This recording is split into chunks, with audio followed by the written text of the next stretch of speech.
우리 기독교는 사랑의 종교입니다. 교회만큼 사랑을 강조하는 데가 아마 없을 것입니다. 예수님께서도 제자들에게 사랑에 대한 말씀을 계속해서 줄기차게 말씀하셨습니다. 그리고 일반 사람들도 기독교는 사랑이다 이렇게 말을 하지 않습니까? 두 가지 사랑을 오늘 제가 본문을 통해서 말씀을 드리고 싶은데요. 요한복음 13장 34절 말씀을 보면 새 계명을 너희에게 주노니 서로 사랑하라. 내가 너희를 사랑한 것 같이 너희도 서로 사랑하라. 그리고 마태복음 5장 44절 나는 너희에게 이르노니 너희 원수를 사랑하며 너희를 박해하는 자를 위하여 기도하라.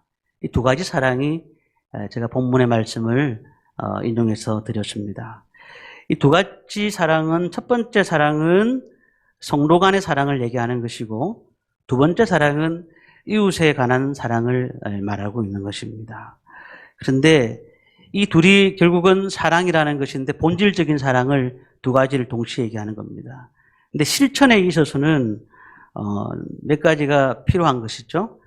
자, 먼저는 제가 성도 간의 사랑을 오늘 본문 말씀을 통해서 잠시 말씀드리고 싶습니다. 13장 2절 말씀을 읽지 않았으니까 함께 읽도록 하겠습니다. 13장 2절입니다.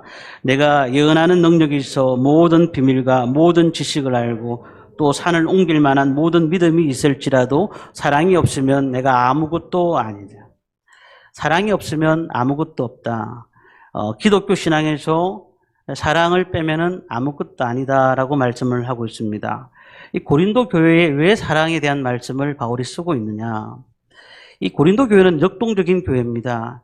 이들은 굉장히 은혜를 많이 받았기 때문에 그들은 은사들이 충만했습니다. 은사가 충만했는데 어떤 사람은 은사가 두 가지가 있고 어떤 사람은 은사가 한 가지가 있고 어떤 사람은 은사를 받지 못하는 사람도 있었습니다. 그런데 그 은사를 받은 것을 고린도 교회에서는 예배 중에서 자기 은사 받은 것을 이렇게 발표하는 시간이 있습니다. 은혜 받은 것을 간증하는 시간이 있습니다. 그런데 그 은혜 받은 사람들이 간증할 때에 얼마나 많이 준비를 하는지 많은 사람들이 은혜를 받습니다. 문제는 은혜를 받은 사람, 은사를 받은 사람과 받지 못한 사람이 나눠지더라는 것이죠. 그래서 그것이 등급이 되게 되고 어떻게 보면 계급이 되는 것이죠. 계급이 되어가지고 이 고린도 교회에 약간 분열이 생기기 시작한 것입니다. 그 외에도 고린도전서 11장 말씀을 보면 성찬식 문제 때문에 문제가 생겼습니다. 성찬식은 지금 우리가 하는 성찬식과 좀 다른 게 집에서 먹을 것을 가져와서 함께 식사를 하면서 성만찬을 나누는 것입니다. 그런데 돈이 있는 사람들은 많은 것들을 가져와서 또 앞자리에 앉지만은 어려운 사람들은 자기 일을 다 하고 난 다음에 이 성만찬에 참여하는 것이죠. 그러다 보니 뒤에 오는 사람들은 자신이 먹을 것을 먹지 못하는 것입니다. 이래서 구별이 되어버렸어요. 그래서 고린도 교회의 약점이 은사와 그리고 또 계급과 그리고 잘 사느냐 못 사느냐 이런 부분에서 약점이 생기기 시작했습니다. 교인들이 갈라지기 시작했는데 너는 무슨 파냐? 나는 바울파다. 너는 아볼로 선생님 파다. 나는 개바파다. 나는 예수파다 하면서 예수님이 파를 만든 적이 없는데 불구하고 그들이 계속해 자신의 받았던 은사대로 그분들을 추종하기 시작한 것입니다. 그런 가운데서 바울은 고린도 교회에 고린도 전서를 기록을 하는데 오늘 우리가 사랑장은 너무 잘 압니다. 예수 믿는 사람이든 안 믿는 사람이든 이 사랑장은 잘 알고 있는데 1절 말씀을 한번 읽어보겠습니다. 같이 한번 읽도록 하겠습니다. 내가 사람의 방언과 천사의 말을 할지라도 사랑이 없으면 소리나는 구리와 울리는 꽹과리가 되고 사랑의 방언과 천사의 말은 굉장히 대단한 것입니다. 왜냐하면 영적인 권위가 있는 거잖아요. 사람의 방언 그리고 또한 천사의 말을 한다는 것은 굉장한 것입니다. 그런데 여기 사랑이 빠져버리면 울리는 꽹과리가 된다고 말씀했습니다. 울리는 꽹과리가 된다. 소리나는 구리가 된다고 말씀했습니다. 소리나는 구리라는 것은 울리는 침과 같은 것이에요. 침과 같은 것. 그러니까 아무리 좋은 소리가 나더라도 그것은 아무 의미 없게 된다라는 것을 얘기하는 것입니다. 우리 진영에도 이렇게 기차역이 옛날에 있었지 않습니까? 근데 지금은 KTX를 지나다니기 때문에 그 기차역이 사라졌습니다. 근데 구도시에 기차가 들어올 때 그 옆에 사람들이 집을 짓고 살았는데 낮에는 별로 못 느끼다가 밤 되면 얼마나 시끄러운지 몰라요. 잠을 못 자는 겁니다. 저녁 야간 기차가 들어오기만 하면은 잠을 못 자는 거예요. 사실 그렇게 나쁜 소리가 아닌데 저녁만 되면 소음이 되는 것입니다. 자, 마찬가지입니다. 사랑이 없으면 좋은 소리라 할지라도 그것은 울리는 꽹과리가 된다. 이렇게 말씀을 하고 있더라는 것입니다. 그러니까 우리가 수많은 언어를 가지고 그 사람들을 녹이고 은혜를 주고 말씀을 통하여서 변화가 이렇게 준다 할지라도 그 가운데에 사랑이 없으면 아무것도 아니다라고 말씀을 하고 있는 것입니다. 자, 이전 말씀을 읽었습니다마는 예언하는 능력이 있어라고 말씀하고 모든 비밀과 모든 지식을 알고 또 산을 옮길 만한 모든 믿음이 있을지라도 사랑이 없으면 아무것도 아니다. 예언하는 능력 그리고 하나님의 뜻을 통찰하는 그런 은혜가 있을지라도 얼마나 대단한 사람입니까? 예언하는 능력과 그 다음에 하나님의 뜻을 알 수 있는 사람이 있다 할지라도 그 사람은 그런 믿음이 있을지라도 사랑이 없으면 아무것도 아니다. nothing이라는 뜻이잖아요. 아무것도 아니다는 거예요. 그러니까 먼지에 불과하다는 거예요. 아무것도 아니라는 거예요. 그러니까 우리가 지식과 믿음, 내가 예수를 얼마나 오래 믿었느냐 이런 것에 대한 부분들이 아니라는 거예요. 아무것도 아니다. 그러니 모든 것은 사랑에 빠진 교회는 사랑에 빠진 전도회는 또 사랑에 빠진 기관들은 아무것도 아니라는 것을 말씀을 하고 있습니다. 자, 그런데요. 사도 바울이 고린도 교회 성도들에게 또 다른 사랑에 대해서 얘기를 하고 있습니다. 우리 3절 말씀을 함께 읽겠습니다. 같이 읽습니다. 내가 내게 있는 모든 것으로 부재하고 또 내 몸을 불사르게 내줄지라도 사랑이 없으면 내게 아무 유익이 없느니라. 내가 가지고 있는 것으로 부재를 합니다. 이거 할 수 있습니까? 쉽지 않습니다. 그리고 또 얼마나 대단하냐면 몸으로 무엇을 한다고요? 몸을 불사르게 내어준다고 할지라도 라고 얘기했습니다. 저를 비롯해서 우리 성도님들이 몸을 불사르게 내어줄 사람이 어디 있겠냐는 거예요. 그렇게 한다 할지라도 그 가운데 사랑이 없으면 아무것도 아니다라고 얘기합니다. 사람들이 참 보면은 어디에 꽂히면은 감당하지 못하잖아요. 막 그냥 뭔가에 생각하다가 나 저거 해야 되겠다 생각하면 계속 저것만 투자를 한다든지 그것만 하는 사람들이 많습니다. 근데 성도들 가운데도 그렇잖아요. 우리 교회라는 게 참 하나가 되어서 은혜가 넘치면 좋겠지만 또 어떤 분들이 보니까 우리 교회는 이것이 필요하다. 그래서 그 문제를 얘기합니다. 꿈이 있는 교회는 이런 것이 필요한 것 같아요 라고 얘기합니다. 그러면 그 얘기를 합니다. 그렇게 하면 부흥이 되고 은혜가 넘치고 이런 얘기하죠. 제가 이제 어릴 때인데요. 저희 아버님 목회하실 때 마산에서 목회하실 때인데 한 집사님이십니다. 이분은 성도들만 모였다면은 헌혈을 강조하는 겁니다. 헌혈을 믿는 사람이 헌혈해야 된다고 그냥 무조건 헌혈 안 하면 안 된다고 사랑이 있는 사람들이 왜 헌혈을 안 하느냐고 그렇게 강조하는 거예요. 좀 사실은 헌혈을 하는 건 나쁜 건 아니잖아요. 좋은 거잖아요. 근데 헌혈을 안 한다고 기독교인이 아닌 건 아니지 않습니까? 하나님의 사랑이 헌혈을 통해서만 나타나는 것은 아니라는 사실입니다. 그러니까 우리 사회 분위기도 지금 그렇잖아요. 누군가가 머리에 띠를 딱 띠고는요 나가서 외칩니다. 그러면은 선뜻 나서지 않은 사람들을 보면서 당신은 나라를 사랑하지 않는 사람이다라고 얘기하죠. 그것 또한 우리가 아닌 것이죠. 우리는 선을 딱 그어버리는 건 아니라는 거예요. 사도 바울이 사랑에 대한 얘기를 하면서 뭐라고 하고 있냐면은 모든 것을 내어주고 내 몸을 불사르게 내어준다 할지라도 사랑이 없으면 내게 아무런 유익이 없다. 아니 몸을 불사르게 내어주고 모든 걸 내어주는 사람이 얼마나 대단한 사람입니까? 그런데 사랑이 없이는 아무것도 아니다. 그러면서 오늘 읽었던 말씀을 얘기하고 있습니다. 우리 4절 말씀만 함께 읽겠습니다. 사랑은 오래 참고 사랑은 온유하며 시기하지 아니하며 사랑은 자랑하지 아니하며 교만하지 아니하며 쭉 다 읽어야 되지만 자세히 보시면 어떤 느낌을 드세요? 우리 성경은 되게 강력한 사랑을 얘기할 수 있습니다. 불타게 사랑하십시오. 그리고 말씀대로 사십시오. 자기 십자가를 지십시오. 이것이 사랑입니다. 라고 강하게 얘기하지 않고 바울이 여기서 얘기하는 것은 되게 소극적인 정의를 내리고 있습니다. 그러니까 본질적인 것인데 불구하고 사랑은 오래 참고 사랑은 온유하고 시기하지 아니하며 사랑은 자랑하지 아니하며 이렇게 아니하며를 쓰면서 우리에게 다가오고 있는 것을 볼 수가 있는 것입니다. 우리가 본질인데 불구하고요. 근데 분명히 이렇게 얘기하면은 따라오지 않는 사람들이 많더라는 겁니다. 교회 안에서 보면 우리가 본질을 얘기합니다. 하나님을 사랑하셔야 됩니다. 하나님의 사랑 안에서 이웃들을 사랑하셔야 됩니다. 그런데 그 말은 이해는 되지만 자기 성격 때문에 자기의 생각 때문에 따라오지 못하는 경우가 있더라는 거예요. 오늘 오후 예배에 이제 우리 여전도회 헌신 예배를 드립니다. 참 너무 은혜스러운 게 여전도회를 만든다는 것이 은혜가 첫 번째인데 너무 감사한 일인데요.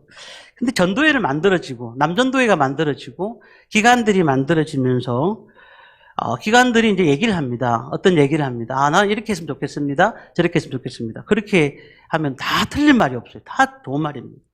문제는요, 늘 우리는 교회라는 공동체에 대해서는 생각할 때 하나라는 공동체를 생각해야 됩니다. 그래서 우리의 주장을 어떨 때는 내려놓을 때가 있는 거예요. 우리 주장을 내려놓고 함께 하나가 되는 모습들은 조금씩 내려놔야지만 부흥이 되는 것입니다. 그러니까 바울이 말하는 사랑이란 무엇이냐면 선을 딱 그어버리고 이거 아니면 아닙니다라고 말하는 것이 아니에요. 반대자, 동의하지 않는 사람들은 당신은 사랑하는 자가 아닙니다라고 말하지 않는 것입니다. 뭐라고 되어 있죠? 견디며 참으며 기다리라 라고 말씀하고 있습니다. 사랑은 견디며 참으며 기다리라. 그러니까 우리가 볼 때는 이 바울이 참 소극적이다 라고 생각할 수 있지만 사랑하는 사람은 견뎌야 되고 참아야 되고 기다려야 된다. 이렇게 말씀을 하고 있다는 것입니다. 참 어찌 보면은 더 어려운 얘기입니다. 더 어려운 문제라고 생각합니다. 우리가 어디서 훈련을 받습니까? 사랑에 대해서 가정에서 훈련을 받습니다. 우리 자녀들을 키우고 계시는 부모님들 보시면은 이 자녀들이 내 말대로 따라오는 경우는 거의 없습니다. 사춘기가 되면 또 이렇게 반대쪽으로 가고요. 또 지가 기분 좀 나쁘면 부모님 말을 내 해놓고는 반대로 행합니다. 그때마다 매를 막 때린단 말이에요. 매를 때리면 될까요? 물론 그럴 필요가 있을 때는 그럴 때가 필요하지만 어떨 때는 기다려줘야 되는 거예요. 어떨 때는 참아야 되는 거예요. 어떨 때는. 왜냐하면 그런다고 해서 매로 잡는다고 해서 너 무조건 내 따라와야 돼 한다고 해서 자녀들이 되는 건 아니라는 겁니다. 마찬가지예요. 우리의 세월과 경험과 생각이 다르고 반대쪽의 생각과 경험과 모든 생각이 다르기 때문에 서로가 하나 된다는 것은 굉장히 어려운 것입니다. 그래서 사랑한다는 것은 참아야 되고 기다려줘야 되고 인내해야 된다.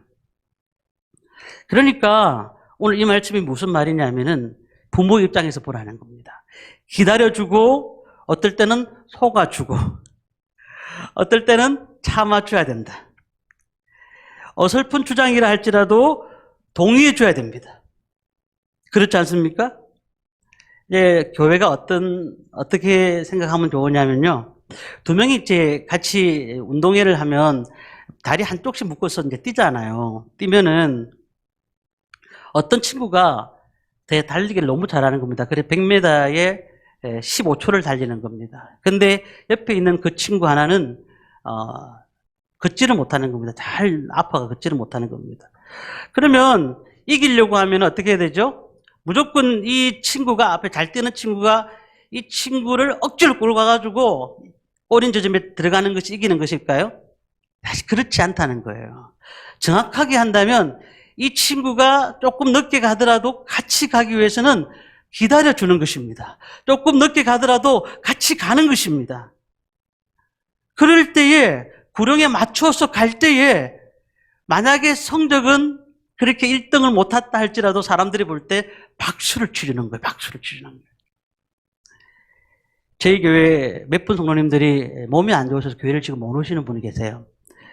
근데 예배를 참석하시지 못하는 분이 계시는데 그 중에서 한 분이 지난주에 저희들한테 전화를 왔습니다.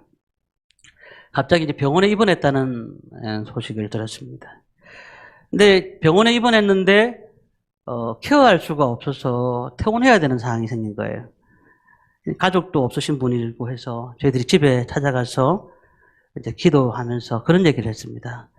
자녀가 없으면 우리가 자녀 역할을 해드릴 테니까 늘 어려운 일이 있으면 저한테 전화를 주십시오. 전화를 주시면 저희들이 병원에 모셔드리고 저희들이 케어해드리겠습니다. 라고 말씀드렸어요. 그랬더니 이분이 하시는 말씀이 뭐라 하냐면 교회를 못 가서 전화 걸기가 너무 미안했다는 거예요. 그렇게 얘기하는 거예요. 그런데 제가 그랬죠. 좀 좋아지시면 교회 꼭 오셔야 됩니다. 그러니까 꼭 그렇게 하겠다고. 다음 달부터는 가르쳐 줄 것 같다고 뭐 이렇게 얘기를 하시더라고요. 근데 마지막에 저한테 떠나면서 이런 얘기를 하는 겁니다. 목사님, 내 죽으면 장례 치러주죠. 이러더라고요. 자기 죽으면 장례 치를 사람이 아무도 없다는 거예요. 그래서 내가 죽으면 목사님 꼭 장례를 치러줘야 됩니다. 라고. 아이고, 당연한 거죠. 장례는 치러드려야 되죠.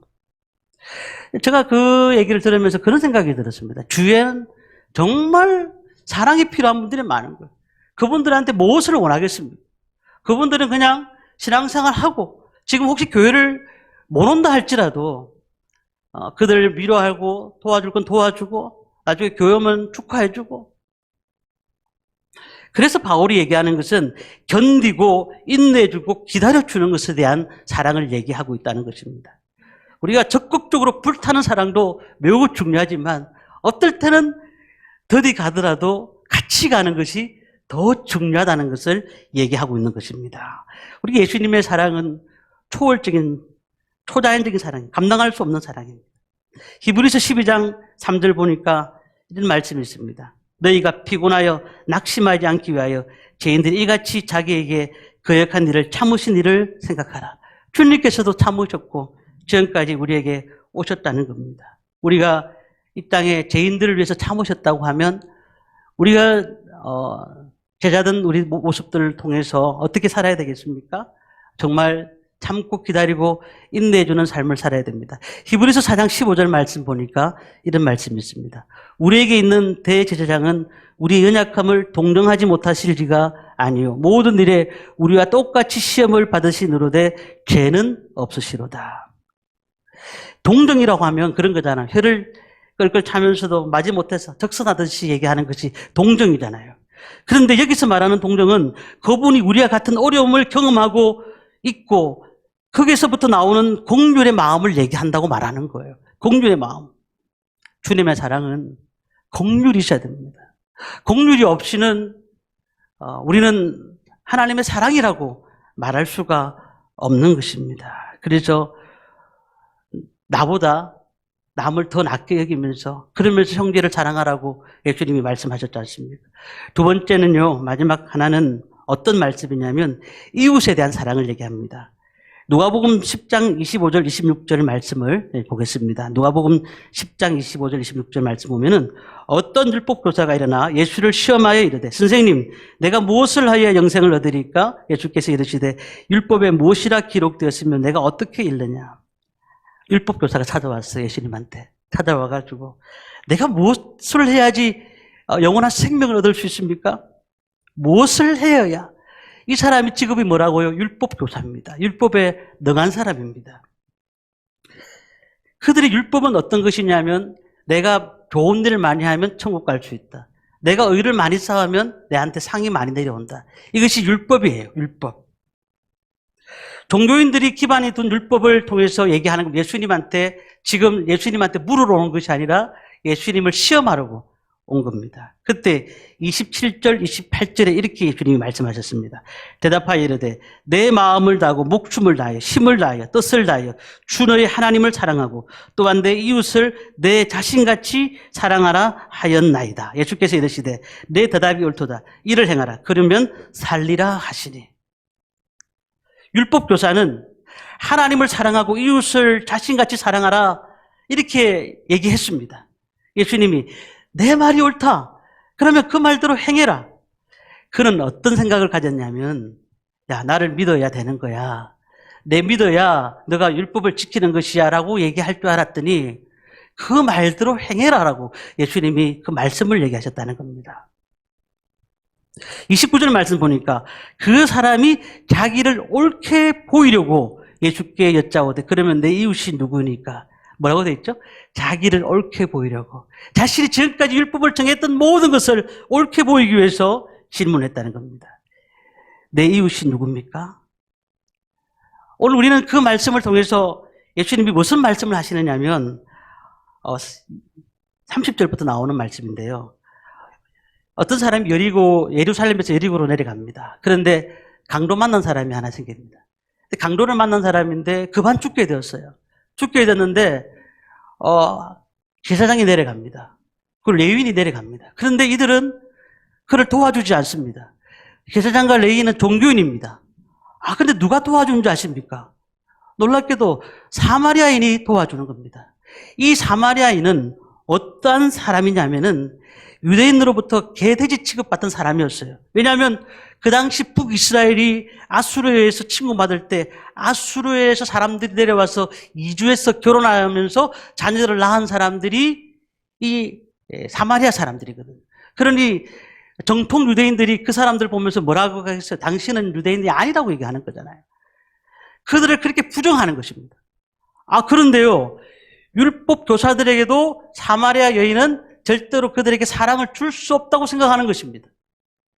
그런데 33절 보면 그를 불쌍히 이겼다라고 말씀합니다.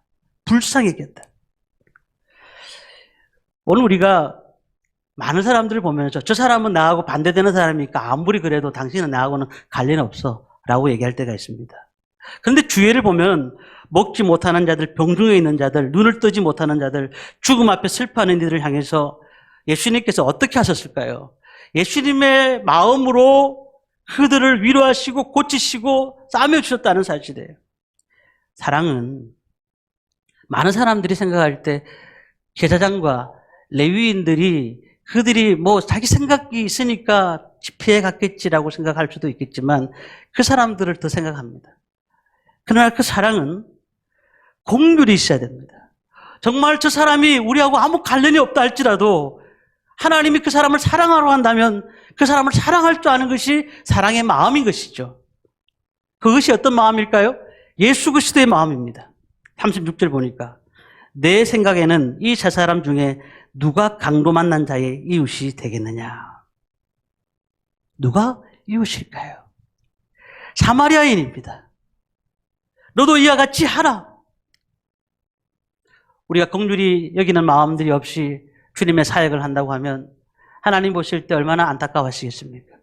우리는 긍휼히 여기는 마음으로 오늘도 주님의 일들을 감당해야 됩니다. 긍휼히 여기는 마음을 가지고 애통하는 마음을 가지고 주의 일을 감당할 때에 하나님께서는 그 마음을 통해서 그 영혼들을 변화시킬 줄 믿습니다. 우리가 회복해야 될 것이 뭘까요? 세상을 향한 긍휼히 여기는 마음인 것입니다. 이것을 잃어버리면 아무리 교회가 우뚝 서 있고 수많은 사람들이 그곳에서 정말 친교를 나누고 많은 것을 떡을 먹으면서 마시며 산다 할지라도 하나님은 그곳을 보지 않으신다는 사실이에요. 오늘 우리는 정말 약한 곳이라 할지라도 우리는 긍휼히 여기는 마음을 가지고 그들을 도와주고 위로하고 그들을 안아주고 함께 갈 때에 주님께서는 그 마음 가운데서 은혜를 주시고 또한 능력 주시고 믿음 주신다는 사실을 믿으시기를 바랍니다. 말씀을 정리합니다. 사랑이 없으면 아무것도 아닙니다. 제가 말씀을 전하고 있지만 부족한 제가 말씀을 전하고 있지만 사랑이 없다면 전 사랑이 없습니다. 하지만 작은 사랑이라도 없으면 아무것도 아니라고 말씀했습니다. 요한 1서 4장 16절에 이 말씀을 하고 있습니다. 하나님이 우리를 사랑하는 사랑을 우리가 알고 믿었노니 하나님은 사랑이시라. 사랑 안에 거하는 자는 하나님 안에 거하고 하나님도 그의 안에 거하시느니라. 사랑 안에 거하는 자들은 하나님이 그 안에 거하신다고 말씀하고 있습니다. 우리 꿈이 있는 교회 모든 성도님들 사랑하시기를 바랍니다. 누구의 마음으로? 예수님의 마음으로 사랑하시기를 바랍니다. 긍휼히 여기시기를 바랍니다. 우리가 정죄하지 마시고 그들을 안아주시고 품어주시고 하나님의 사랑으로 다가가시고 주의 사랑으로 그 마음을 위로해 주시고 아픈 곳을 또한 위로해 주시고 어려울 때마다 기도해 주시고 그렇게 살아갈 때에 하나님께서 사랑하는 자는 하나님 안에 거하고 하나님도 그 안에 거하신다는 사실을 우리도 믿고 오늘 하루도 살아가며 주님 앞에 나가는 저와 모든 성도님들 되시기를 주님의 이름으로 축원합니다.